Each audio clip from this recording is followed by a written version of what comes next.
Welcome to Bittersweet Theory. Today's theory is about My Hero Academia. No, we are not going to talk about my potentially unhealthy obsession with Kacchan as much as I would like to. The theory is that AFO has already won and the Great Quirk War will happen. While there hasn't been an event that explicitly refers to as a Quirk War, in the series, fans have discussed the potential for a conflict between social implications of quirks and the tensions between heroes and villains. For this theory, I believe that the events that are taking place right now in the series is the trigger to making the Quirk War a reality. First, let's talk about the My Hero Society and where I think some of the issues might be. This part is about the conflict between heroes and villains. As we know, pro heroes are given special licenses to do hero work. What that means is that they can step into any conflict with a villain or assist in any rescue within the country that the license is valid.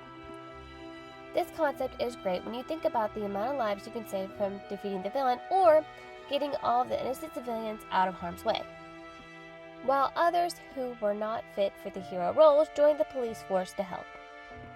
However, this creates a problem. Throughout the series, the villains only have a problem with the heroes. The villains believe that heroes are fake and they only become heroes to be rich and famous. That society idolizes people who are no better than criminals. Well, they're not wrong. For a lot of pro heroes, that is true. This is where organized crime starts to come into play. Did anyone else think that it was kind of convenient that in the first episode of My Hero, a whole crowd of people got to see pro heroes take down a villain in the middle of the city in broad daylight?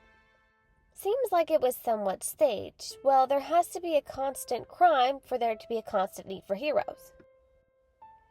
I say that because when Bakugo, better known as Kacchan, gets taken by the sludge villain, all of the heroes hesitate. They don't even stop Izuki from running up to the villain to try and save Bakugo. That is because a lot of them are not used to dealing with real threats. Sure, they want to help, but they're mostly used to small-scale villain attacks or assisting the police.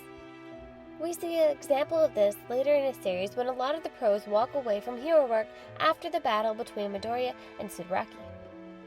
Now we have to consider All Might's role in all of this. All Might's power allowed him to have no limit with the type of fight he could get into with a villain. This not only made him look good, but assured that the concept of being a hero was good in the eyes of the people. This provided a false sense of security. Even if other heroes couldn't keep up, there was always a symbol of peace to fall back on. Let's take the hero killer stand as an example. From the moment this character is introduced, we learn that he is a fan of All Might. At first, it sounded odd until he explains why. He knew that no matter who it was, if someone needed to be saved, All Might would save them. That he was a true hero, he didn't just do it for fame and glory. So, with all that being said, it was clear that there were some issues going on with heroes. This next section, we're going to talk about the quirks and the quirk list. In the world of My Hero, you have people who are born without quirks like Izuki Midoriya and Aoyama. Both of them fall into the 20% of the population that are born without quirks. Aoyama's families found All for One to give him a quirk, while Izuki Midoriya was lucky to be in the right place at the right time to receive his quirk. Because society is so focused on quirks, Aoyama's family sought out All for One, so that way he could be a functional member of society. Otherwise, he would be ridiculed like we see Izuki when he doesn't have a quirk by Bakugo. No one has tried to stop Bakugo from bullying Midoriya, so his behavior is generally accepted in the society. I still find it interesting that there is 20% of the population that is quirkless. Given that we learned this fact from the doctor who is working for All for One, it is possible that the doctor is having All for One take the quirks from babies as they are born, or found a way to remove the quirk himself without anyone noticing. Sadly, there is not enough evidence to go on, but still, I have a gut feeling that All for One could be responsible. So, in the society, if you were born without a quirk, you were considered an outcast and subject to ridicule. In this next section, we will go over genetic disorders. If you're not a hero and don't have the option of tracking down All for One to help you, well, let's just say not all heroes want help from All for One.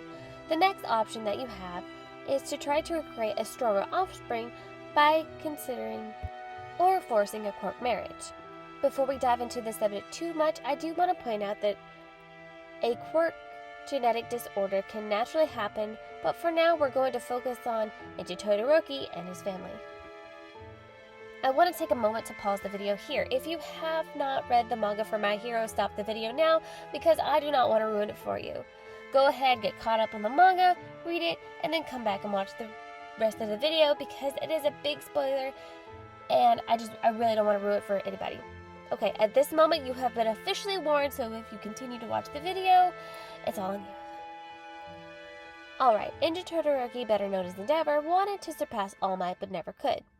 So his plan was to mix his fire quirk with a strong ice quirk, to make a child that would be able to wield both fire and ice, in hopes that one day the child will be able to surpass All Might.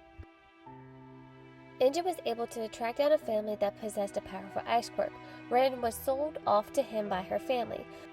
Their first child was Toya Todoroki, who manifested his father's fire quirk. The only problem was that he had a genetic disorder. The fire quirk burned his skin because his skin was designed to withstand extreme cold, not extreme heat. Ninja wrote his son off as a failed attempt at making the perfect child. This sends Toya on a path of rage against his father and his family and leads him to becoming the villain we know as Dabi. The thing is that Toya was not a failed experiment, but he possessed both of the quirks. Ninja never took the time to understand his son and work with him to unlock the other quirk.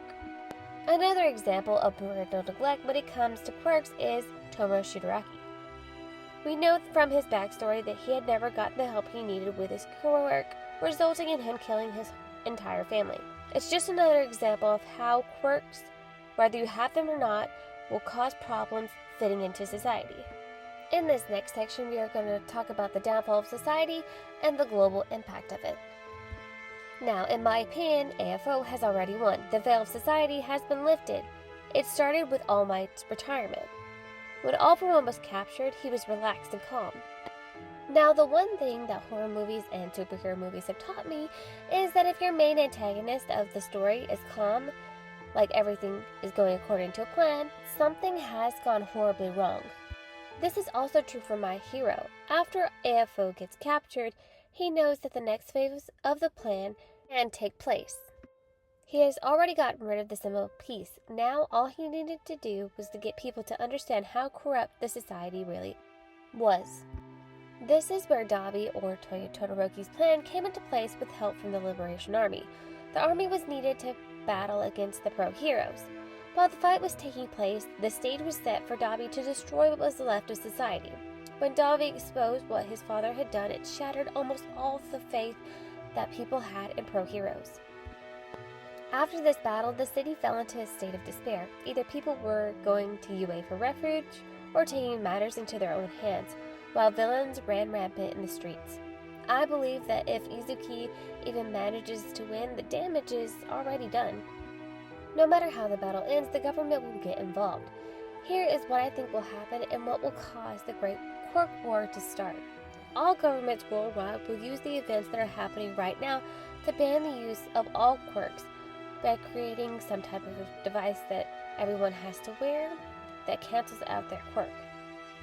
Another possibility of the government stopping quirks is using the design of the bullets that Overhaul created to start taking out larger threats, or lock down and quarantine individuals whose quirks deem unsafe for society. This could possibly include children as well, as their quirks manifest. Clearly, this would create conflict, and people will protest for the right to use their quirks. The government will use the fear of what happened at AFO to justify their actions. This new conflict will cause the war to happen. It will be a fight between people who think everyone should have the right to use their quirk, and the other half who doesn't want someone like AFO gaining power again. Pro-heroes will not be able to fight because both sides are fighting for what they think is right. This is how the quirk war will happen, leaving everything to chaos. Thank you so much for watching. Please let me know what you think down in the comment section. I just wanted to take a moment to say thank you to all of my 100 subscribers. I've never been in a room with 100 people before, so this is truly amazing. It means the world to me. If you haven't subscribed, please do. And until next time, it's been bittersweet.